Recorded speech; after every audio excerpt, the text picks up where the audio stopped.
Selamat pagi. Materi kita untuk hari ini adalah mengenai peluang. Eh, untuk pertama yang kita pelajari adalah istilah dasar dalam peluang tersebut. Ada beberapa istilah dalam peluang, dalam pelajaran peluang. Yang pertama itu mengenai ruang sampel. Sering disimbolkan dengan S, itu semesta pembicaraannya, apa yang dibicarakannya, semestanya, atau sering disimbolkan dengan U, universum. Nah, S atau ruang sampel itu merupakan himpunan dari semua hasil yang mungkin dari suatu percobaan, yang mungkin muncul atau yang diperoleh dari suatu percobaan. Misalnya, molo disapatton dadu bermata onom, maka yang mungkin muncul adalah sada dua tolu opat lima onom. Dan mungkin keluar pitu, dan mungkin keluar welu sia, dan mungkin keluar nol minus satu dan selanjutnya. Pasti hanya di sekitar yang ini. Nah, karena kemungkinannya hanya sekitar ini, 1, 2, 3, 4, 5, 6, dan mungkin gabe jongjong para ahane dadunya, maka S-nya adalah 1, 2, 3, 4, 5, 6. Misalnya kalau kita buat contoh yang kedua, melempar satu koin. Satu koin. Koin seperti kita tahu, kalau nggak angka ya gambar. Maka semesta pembicaraannya, universumnya, kalau nggak angka, gambar. Saya yakin sampai di sini bisa diikuti ya. Nah, yang kedua yang kita bicarakan di sini adalah titik sampel. Titik sampel merupakan anggota dari ruang sampel. Contoh, pada pelemparan sebuah mata dadu bermata 6, maka titik sampel yang mungkin adalah 1, 2, 3, 4, 5, 6. Seperti di sini. Saya sajikan di sini. Yang ini. 1, 2, 3, 4, 5, 6. Dan mungkin keluar pitu, walu, dan seterusnya. Tapi titik-titik sampelnya di sini ceritanya ini ada 6 titik sampel. Onom titik sampel. Nah, sama seperti yang ini tadi misalnya, berarti dalam hal ini titik sampelnya itu ada 2. Titik sampel itu sama dengan 2. Pokoknya anggota dari ruang sampelnya adalah titik sampelnya. Hubungannya antara halakonna 2, hubungan halakonna 2 ceritanya antara ruang sampel dengan titik sampel itu dapat dibayangkan seperti misalnya kita masak sayur. Nah, misalnya sayurnya begini kan. Ini sayur sabalanga. Sayur sabalanga. Sayur yang ini adalah ruang sampelnya. Bagaimana rasanya misalnya kita coba pakai sendok. Kita ambil 1 sendok.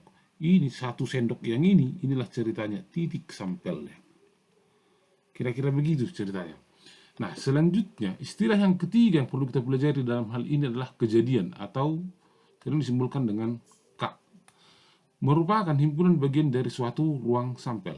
Contoh, pada pelemparan sebuah dadu bermata 6, misalnya K adalah munculnya mata dadu bilangan genap, maka K adalah 2, 4, 6. Dihatai di son adalah mata dadu bilangan genap. Atau misalnya contoh yang pertama, misalnya contoh yang kedua. Pada pelemparan sebuah dadu bermata 6, misalnya K adalah munculnya mata dadu prima, maka K adalah 2, 3, dan 5. Maka K itu, banyaknya anggota itu tergantung kepada K-nya apa yang disyaratkan. Mau lo didokon misalnya K-nya bermata ganjil, berarti ceritanya K adalah 1, 3, 5. Didokon ganjil kan? Kalau ganjil berarti K-nya anggotanya adalah 1, 3, 5. Mau didokon misalnya K adalah munculnya lebih kecil dari 2, berarti K-nya hanya 1. Misalnya kalau K-nya dikatakan lebih besar dari 6, berarti kosong. Udah nggak dong penjelasannya? Gimana ceritanya? Maka berdasarkan definisi dari kejadian ini, maka dapat kita katakan bahwa kejadian itu terbagi atas 2 jenis. Yang pertama, kejadian tunggal atau elementer, merupakan kejadian yang titik sampelnya hanya memuat 1 elemen tunggal. Contohnya, pelemparan mata uang logam bersisi 2. Nah, mau lodang angka, gambar. Hanya ini yang mungkin. Bedakan dengan kejadian yang kedua, kejadian yang majemuk yang ini. Untuk kejadian yang majemuk yang ini merupakan kejadian yang titik sampelnya memuat, ini nggak ikutnya, memuat lebih dari 1 elemen tunggal. Contoh, pelemparan 2 buah mata uang logam bersisi 2. Titik sampelnya angka-angka. Ini 1 titik sampel ini, angka-angka. Ini pun 1 titik sampel, angka gambar. Ini satu titik sampel. Ada 4 titik sampel yang setiap titik sampelnya itu memuat 2 elemen. Misalnya kita ambil cerita yang ini, GA. Maksudnya ini adalah koin 1 muncul gambar, koin yang kedua muncul angka. Ima akan maksud ini titik-titik sampel. Nah, atau misalnya begini, pelemparan 2 buah dadu bermata 6. Perhatikan misalnya titik-titik sampelnya. Di SMP sudah tahu kita cara menyusun ini, 11, 16 dan seterusnya, 21, 26 dan seterusnya, 61 sampai 66 dan seterusnya. Misalnya mau didokon, munculnya mata dadu yang sama. Katakan yang pertama, mata dadu yang sama. Mata dadu yang sama, berarti dia 1, 2, 3, 4, 5, 6. 11, 22, 33, 44, 55, dan 66. Ima anggota nikahnya. Maka K-nya itu adalah 11, 22, dan seterusnya sampai onom. Perhatikanlah yang ini. Misalnya 11, kan titik sampel non yang gabi adong 2 bilangan di sini. Dakola sede sono nakkin. Dakola sede elemen. Molo lobi sede sono saudara-saudara. Belum selesai songonon omman kon kejadian yang majemuk. Mungkin 2 seperti yang ini, mungkin 3, 4, 5 dan seterusnya. Makanya asal lebih dari 1 elemen tunggal di sini dikatakanlah itu kejadian yang majemuk. Untuk definisi dari peluang sendiri secara klasik itu dituliskan begini, saudara-saudara sebangsa dan setanah air. Misalkan S adalah suatu ruang sampel dengan anggota sebanyak NS, dan K adalah suatu kejadian dalam S dengan anggota sebanyak NK.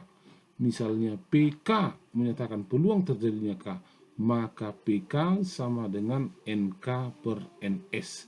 Alana dalam karena dalam kalimat agak susah dia menjabarkannya. Tapi kira-kira pengerjaannya begini. Misalnya seperti yang tadi, dilemparkan 2 logam secara bersamaan. Contoh, tentukan peluang munculnya jumlah mata dadu sama dengan 8. Kalau jumlah mata dadu sama dengan 8, maka yang memenuhi ini 62, 53, 44, 35, dan 26. Sada 2 tolu 4 5. Misalnya ini kejadian K-nya, maka K-nya adalah 5 dari keseluruhannya ada sebanyak 36 titik sampel. 5 per 36. Misalnya kita buat contoh yang lain. Katakanlah yang kedua, mata dadu 1 2 lebih besar dari D2.